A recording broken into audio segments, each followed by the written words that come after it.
Hello, Gloria Brooks here of Nature Glow's eScience. Today I want to talk about deschool. All right, so first of all, what is deschooling? For those of you who don't know, deschooling is taking a break from schoolish ways.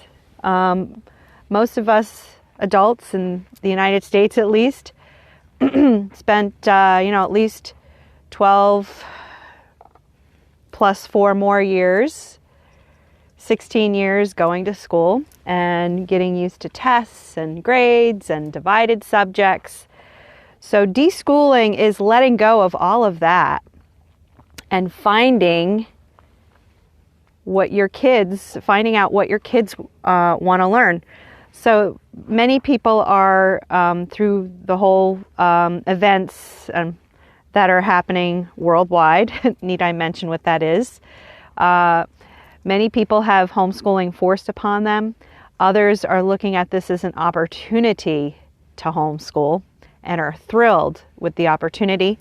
A lot of parents are bringing their work home and are working remotely, making homeschooling a total possibility.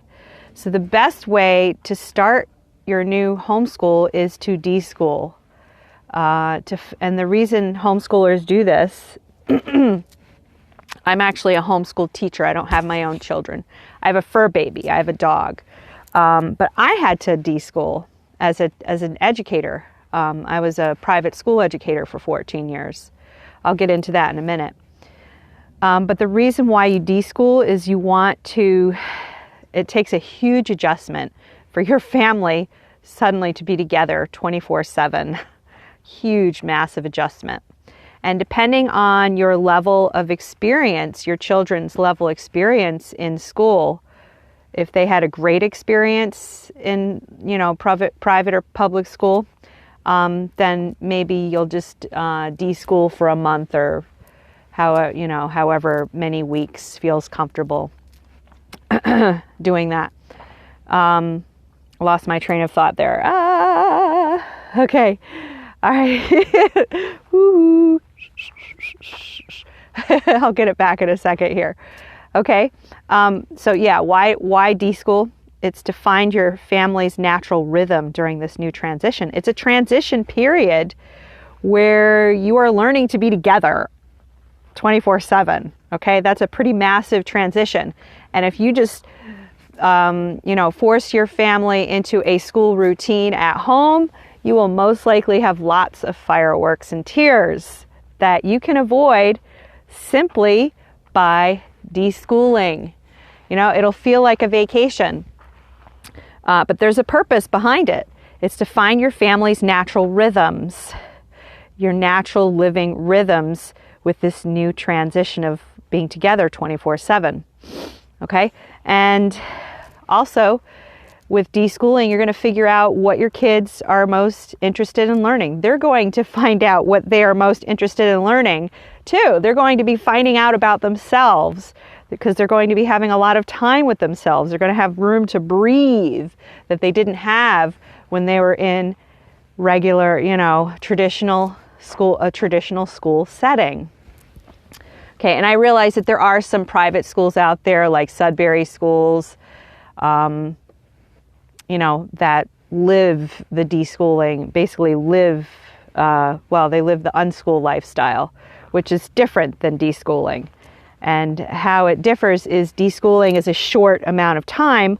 Unschool is a lifestyle where your children are pursuing only what they're interested in, and you are there as a facilitator, bringing them or giving them the resources to follow their learning curiosities and interests, whatever they happen to be. So unschooling is a learning lifestyle, and deschooling is a short period of time where you are figuring out how to live together, how to work together. Deschooling allows you the opportunity to do family chores together, to cook together, do some real life type of things together, like traveling together. If you're working remotely, this is your opportunity to get out and travel with your kids. And most kids love travel. So, I know There might be a child that doesn't enjoy it quite as much, but hopefully they'll get broken into it. Maybe just take short family trips at first, break them in. There's so many scenarios and possibilities. Okay, but with deschooling, you'll take several weeks to several months off to discover what your family's natural rhythms are. Like, when do kids naturally wake up? Like, they'll finally be able to get that much needed sleep, and, you know, listen to their own biological rhythms, and you as well as the parent. You know, you'll learn about when kids start to get hungry, when they want, you know, what time of day that they want to be most physically active. And then that's when you can, like, get out to the library. I know a lot of libraries are closed right now. Some are reopening. But you can get out and go to the local park, just take walks in the neighborhood, walk the dogs together. So yeah, it's your opportunity of discovery and exploration is what deschooling is. And then during that period of time, you're going to be noticing what your children are most interested in doing and learning. It'll just pop up naturally. This could be a great time to get some art supplies and to do arts and crafts together as a family. I mentioned cooking together as a family. Find activities that you enjoy doing together so that you can really get to know each other during this rather interesting and unique time period of discovery and exploration. All right, so I'm going to do a little mini series on this for a while. This will be, I guess, part 1. I wanted to keep the title short and succinct and, you know, to kind of jump out on YouTube, Deschool. Like, you know, it's just such a relief, really. You just have no idea. And I have a suggested book to read during this time period if you haven't read it already. It's called Dumbing Us Down by John Taylor Gatto. Also check out his YouTube channel. I should put links to these below. Usually I put my unit study planner link below. But yeah, you'll want to check out his YouTube channel and that book. It's really great reading.